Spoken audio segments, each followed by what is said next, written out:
Ici, nous avons les déshumidificateurs, les plus petits dans ce cas parce que nous avons plusieurs types de déshumidificateurs. Celui-ci peut contenir 50 litres de miel à l'intérieur. Nous avons aussi les 300 litres, les 150, les 600 et les 1000 litres.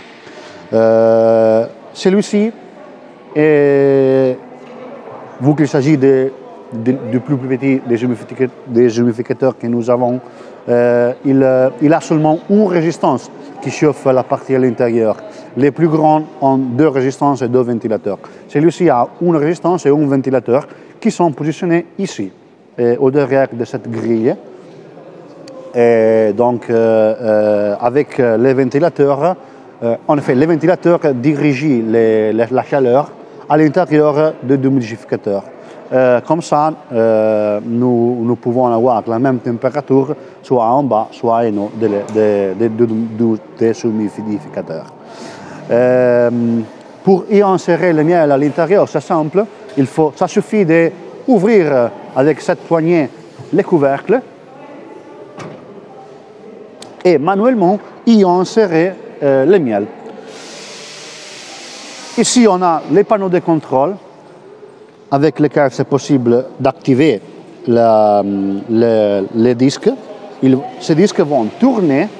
En tournant, le miel va s'attacher au disque et à travers le tournement, tout le miel sera transporté avec les disques qui lui permettront d'être chauffé complètement.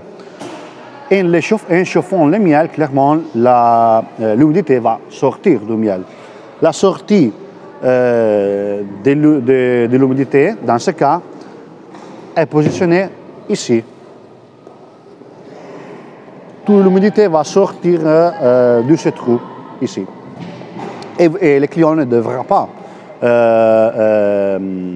faire évacuer l'eau qui sera formée, comme parfois dans les autres types de déshumidificateurs.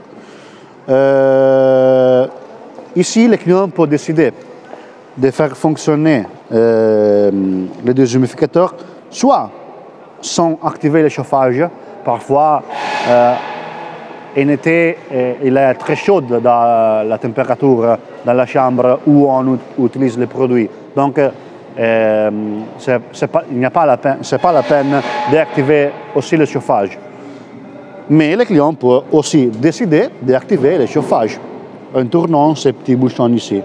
Sans chauffage, avec le chauffage. Off. De ce côté ici, on peut voir qu'il y a donc les moteurs. Il s'agit du moteur qui fait tourner clairement les disques.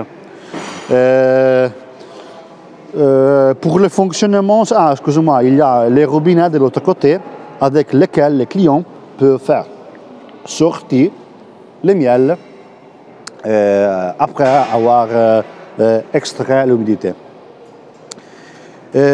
Pour les problèmes qu'il peut y avoir et les pièces à remplacer, alors il faut faire attention quand le client parfois veut nettoyer les produits, de ne faire pas arriver de l'eau ici, autour du moteur et de l'engrenage ici. Parce que autrement, en étant un produit, un élément électrique, il peut causer des problèmes. Donc ça suffit de couvrir cette partie ici, et puis le client peut nettoyer avec de l'eau simplement à l'intérieur. Eau pas très chaude, et maximum du savon neutre. Stop. Rien d'autre. Pas de produits agressifs pour l'acier, etc. Seulement eau et maximum du savon neutre.